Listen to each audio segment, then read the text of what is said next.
The Dark Frigate. Chapter 9. The Master's Guest. A sail! A sail! The sea had somewhat abated, and the Rose of Devon was standing on her course under reefed mainsail when the cry sounded. The vessel they sighted lay low in the water, and since she had one tall mast forward and what appeared to be a lesser mast aft, they thought her a ketch. But while they debated the matter, the faint sound of guns fired in distress came over the sea, and losing the reef of the mainsail and standing directly towards the stranger, the men in the Rose of Devon soon made her out to be, instead, a ship which had lost her mainmast and mizzenmast, and was wallowing like a log. While the Rose of Devon was still far off, her men saw that some of the strange crew were aloft in the riggings, and the others were huddled on the quarter-deck, and when, in the late afternoon, she came up and under the stranger's stern, the unknown master and his men got down on their knees on the deck and stretched their arms above their bare heads. "Save us!" they cried in a doleful voice, "for the Lord Jesus' sake! For our ship hath 6 foot water in the hold, and we can no longer keep her afloat." In all the Rose of Devon there was not a heart but relented at their lamentable cry, not a man but would do his utmost to lend them aid. "Hoist out thy boat, and we will stand by to succour thee," Captain Candle called. "We can do no more, for we ha' lost our own boat in the storm." It appeared they had but one boat, which was small, so they must needs divide the crew to leave their vessel, part at one time and part at another, and the sea still ran so high, though wind and wave had moderated, and it seemed impossible they could make the passage. With men at both her pumps, the Rose of Devon lay by the wind, wallowing and plunging, and her own plight seemed a hard one. But the poor stranger, though ever and again she rose on the seas, so the water drained from her scupper holes, lay for the most part with her waist awash, and a greater sea than its fellows would rise high on the stumps of mainmast and mizzenmast. Her ropes dragged over the side, and her sails were a snarl of canvas torn to shreds. A very sad sight she presented. 3 times they tried to hoist out their boat and failed, but the 4th time they got clear, and with 4 men rowing and 1 steering, and 7 with hats and caps heaving out the water, they came in the twilight, slowly down the wind past the Rose of Devon and up into her lee. The men at the waist of the ship saw more clearly now the features of those in the boat, and the one in the stern, who handled the great steering oar, had in the eyes of Philip Marsham an oddly familiar look. Phil gazed at the man. Then he turned to Martin, and knew he was not mistaken, for Martin's mouth was agape, and he was on the very point of crying out. "Hola!" Martin yelled. The man in the stern of the boat looked up and let his eyes range along the waist of the ship. Not one of all those in sight on board the Rose of Devon escaped his scrutiny, which was quick and sure, but he looked Martin coldly in the face, without so much as a nod of recognition, and though his brief glance met Phil's gaze squarely and seemed for the moment to linger and search the lad's thoughts, it then passed to the one at Phil's side. It was the thin man who had been Martin's companion on the road. It was Tom Jordan. It was the old one. Martin's face flamed, but he held his tongue. A line thrown to the boat went out through the air in coils that straightened and sagged down between the foremost thwarts. A sailor in the boat, seizing the line, hauled upon it with might and main. The old one hotly cursed him. Fend off, thou slabbering clown! Thy greed to get into the ship will be the means of drowning us all." Some thrust out oars to fend away from the side of the ship, and some held back, but 2 or 3, hungering for safety, gave him no heed and hauled on the rope and struggled to escape out of their little boat. which was already half full of water. The old one then rose with the look of the fiend in his eyes, and casting the steering oar at the foremost of them, knocked the man out into the sea, where he sank, leaving a blotch of red on the surface, which was a terrible sight, and brought the others to observe the old one's commands. Some cried, "Save him!" but the old one roared, "Let the mutinous dog go!" Perhaps he was right, for there are times when it takes death to maintain the discipline that will save many lives. At all events, it was then too late to save either the man or the boat. For although they strove thereafter to do as the old one bade them, the boat had already thumped against the side of the boat, and it was each man for himself. The men above threw other ropes and bent over to give a hand to the poor fellows below, and all but the men who had sunk came scrambling safe on board. The old one leaned out and looked down at the boat, which lay full of water, with a great hole in her side. "I would have given my life sooner than let this happen," he said. "There are 7 men left on board our ship, who trusted me to save them. Indeed, I had not come away, but these feared lest without the master you should refuse to take them. What say ye, my bococks? Shall we venture back for our shipmates?" Looking down at the boat and at the gaping holes the sea had strove by throwing her against the Rose of Devon, the men made no reply. "Not one will venture back? Is there no one of ye?" "'Twere madness," one began. "We should see, she hath gone adrift." And in truth, her gunwales under water, the boat was already drifting astern. At the end of the painters, which the Rose of Devon's men still held, there dangled a piece of broken board. "Let us bring thy ship nigh under the lee of mine," the old one cried to the Captain Candle. "It may be that by passing a line we can yet save them. It grieves me sorely to refuse them aid, but to approach nearer, with the darkness now drawing upon us, were an act of folly that might well cost the lives of us all. Mine own ship is leaking perviously, and in this sea, where the two meet, both would most certainly go down." The old one looked about and nodded. "True," said he, "there is no recovering the boat, and darkness is upon us. Let us go as near to the ship as we may, and bade them have courage till morning, when, God willing, we shall try to get aboard and save them." "That we will, and I myself will con the ship." Leaning over the rail, Tom Jordan, the old one, called out, "Hola, my hearts! The boat hath gone adrift with her sides stove, but do you make a raft and keep aboard a light until morning, when, God helping us, we will endeavor to get ye aboard."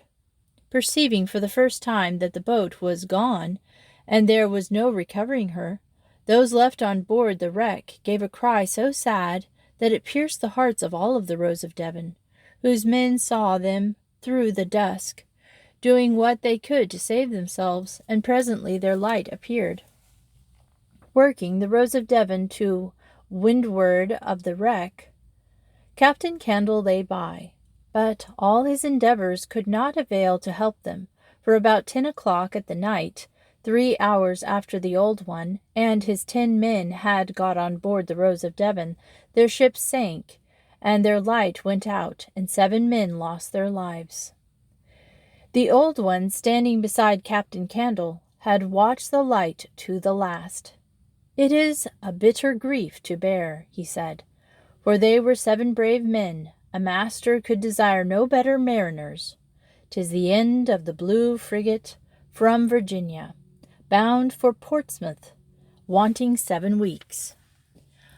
A man can go many years to sea without meeting such a storm.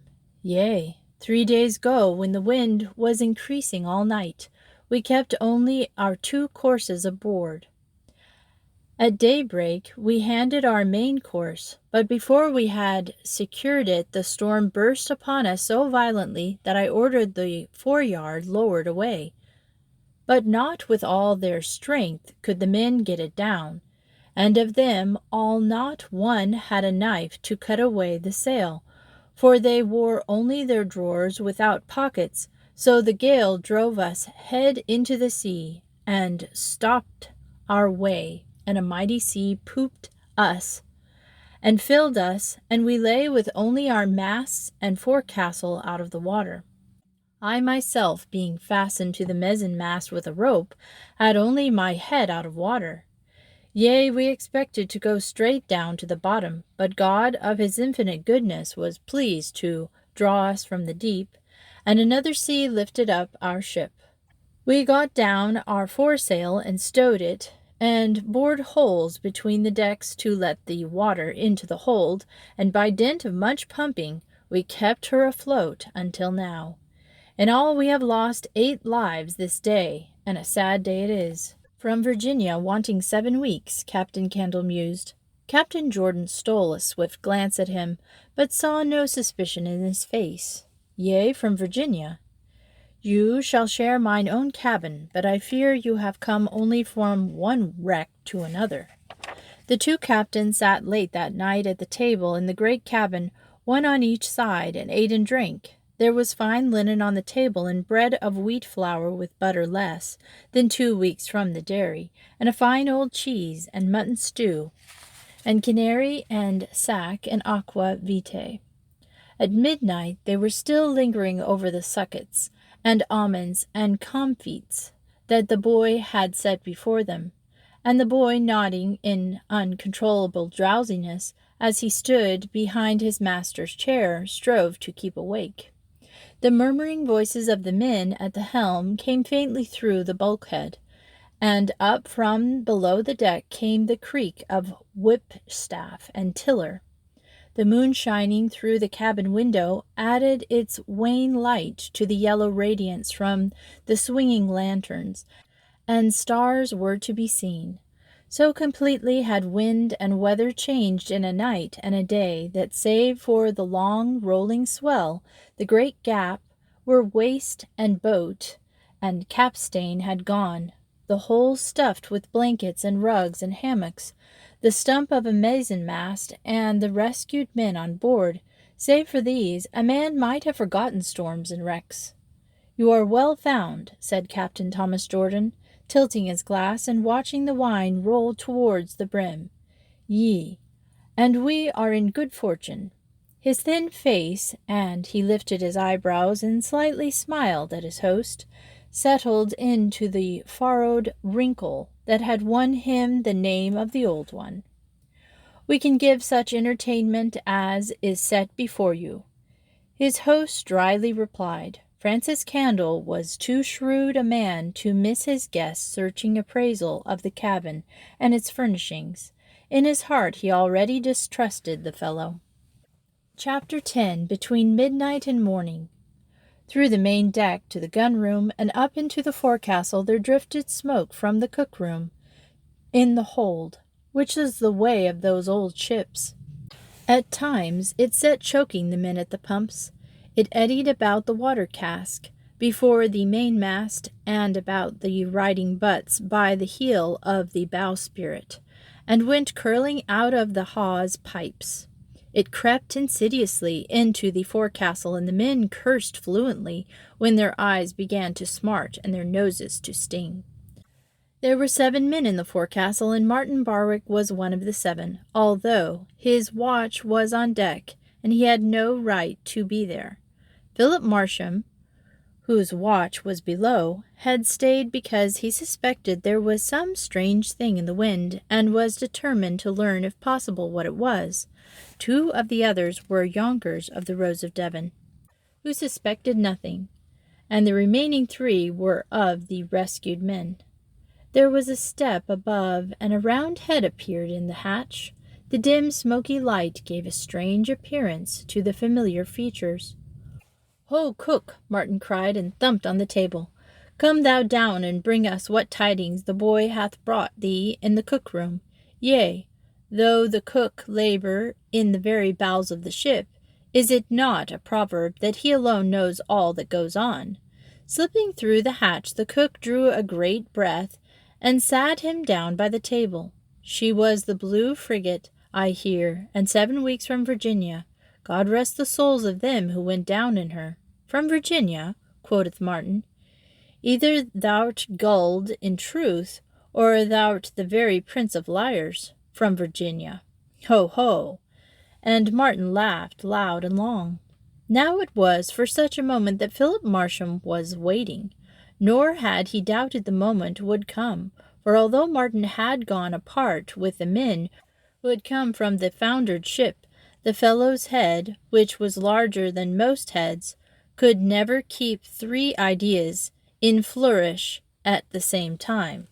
To learn what game was in the wind, there was need only to keep close at Martin's heels until his blunders should disclose his secrets. "Thou alehouse dog!" the cook cried in a thick, wheezy voice. "Did not the boy bring me word straight when he came down for a can of boiling water with which this Captain Jordan would prepare a wondrous drink for Captain Candle? And did not I part with this Captain Jordan not— Oh!" With a yell, Martin tipped back his chair and went over. Crawling on his feet, he put on a long face and rubbed his head and hurled a flood of oaths at the sailor beside him, a small man and round like an apple, who went among his fellows, for he was one of those of the Rose of Devon had rescued, by the name of Harry Malcolm. "Nay," the little round man very quickly replied, "I fear ye not, for all your bluster. Put your hand on your tongue, fellow, and see if you cannot hold it. I had not intended to tip you over. It was done casually." "And why, Purdy, didst thou jam thy foot in mine till the bones crunched? I'll have your heart's blood." "Nay," the man replied, so quietly, so calmly, that he might have been a clerk sitting on his stool. "You have a way of talking overmuch, fellow, and I have a misliking of speech that babbles like a brook. I can make trouble." Martin stopped as if he had lost his voice, but continued to glare at the stranger, who still regarded him with no concern. "It is thy weakness, fellow," he said, and he looked very hard at Martin. "It may yet be the occasion of thine untimely end." For a moment Martin stood still, then swallowing once or twice, he went out of the dimly lighted forecastle into the darkness of the deck. "He appears," the little man said, addressing the others, "to be an excitable fellow. Alas, what trouble a brisk tongue can bring upon a man." The little man, Harry Malcolm, looked from one to another, and longest at Phil. Now Phil could not say there had been a hidden meaning in the hard look the little man had given Martin, or in the long look the little man had given Phil himself. But he knew that whether this was so or not, there was no more to be got that night from Martin. And in turn, further bepuzzled by the little man's words, and after all, not much enlightened by Martin's blunder, left the forecastle to seek the main deck. Passing the great cannon lashed in their places, and leaving behind him the high forecastle, he came into the shadow of the towering poop, on which the lantern glowed yellow and the blue moonlight, and continued aft to the hatch ladder. Although it was long past midnight, he imagined he heard voices in the great cabin, and although he well enough knew that it was probably only imagination, for the cabin door was closed fast, the presence of the old one on board the Rose of Devon was enough to make a man imagine things. Who had sat in Mother Taylor's cottage and listened to talk of the gentleman who sailed from Bidford. He paused at the head of the ladder and listened, but heard nothing more. An hour passed, and there were fewer sounds to break the silence. There is no time like the very early morning to subtle and mysterious deeds.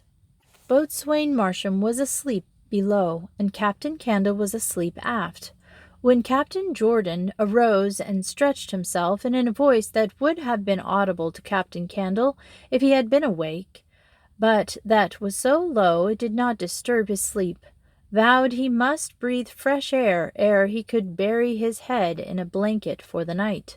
Emerging from the great cabin, Captain Jordan climbed first to the poop, whence he looked down on the brave old ship, and the wide space of sky and darkly heaving sea within the circle of the horizon. To look thus at the sea is enough to make a philosopher of a thinking man, and this Captain Thomas Jordan was by no means devoid of thought.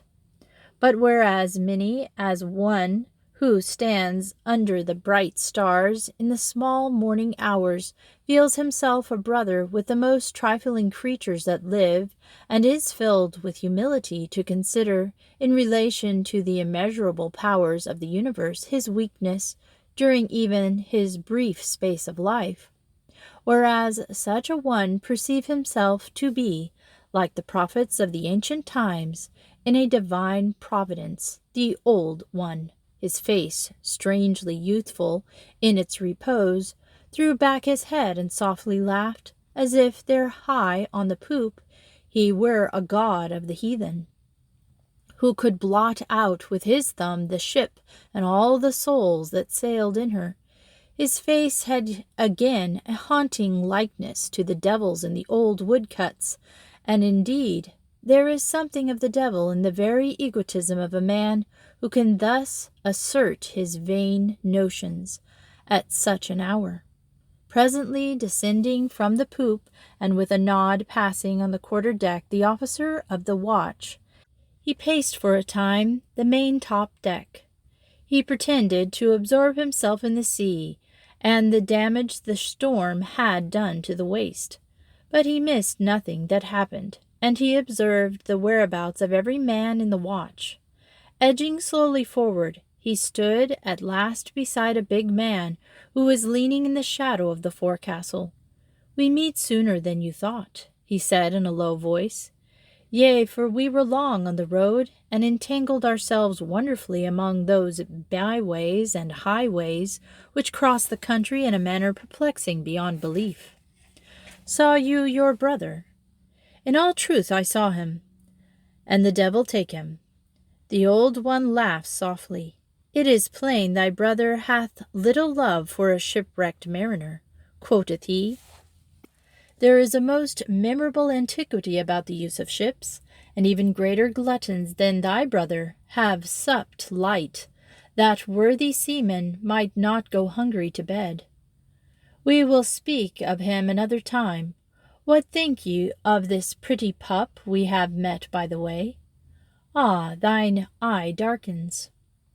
Methinks thou hast more than once felt the rough side of his tongue. He bears himself somewhat stutteringly." Martin hesitated, but added perforce, since he had received a friendly turn he could not soon forget. "Yet he hath his good points." "He was one too many for thee. Nay, confess it." "Thou'rt a filthy rascal!" Martin's face burned with anger. "I knew he would be too cunning for thy wool-gathering wits. Truly, I believe he is a lad after my own heart. I have marked him well. But hast thou plumbed his inclination with thy sounding lead?" "Why not? At worst he can disappear. It has happened to taller men than he, and in a land where there are men at arms to come asking questions. Ha! This for thy whining, thou. We shall play upon him lightly. Some are not worth troubling over, but this lad is a cunning rogue, and hath book learning. Came ye to search of this ship? It was chance alone that brought us across her course. Chance alone, Martin, that brought your old captain back to you." Watching Martin as he spoke, the old one again laughed softly. "Yea, Martin, it touches the heart of your old captain to see with what pleasure you receive him." "Thou'rt a cunning devil," Martin muttered, and babbled oaths and curses. We must sleep, Martin, sleep and eat, for we are spent with much labor and many hardships, and it is well for them to sail our ship for us a while longer. But the hour will come, and do you then stand by?" The old one went aft. The ship rolled drowsily, and the watch nodded, surveying her aloft and alow, as a man does who is used to command, and not as a guest on board might do. The old one left the deck.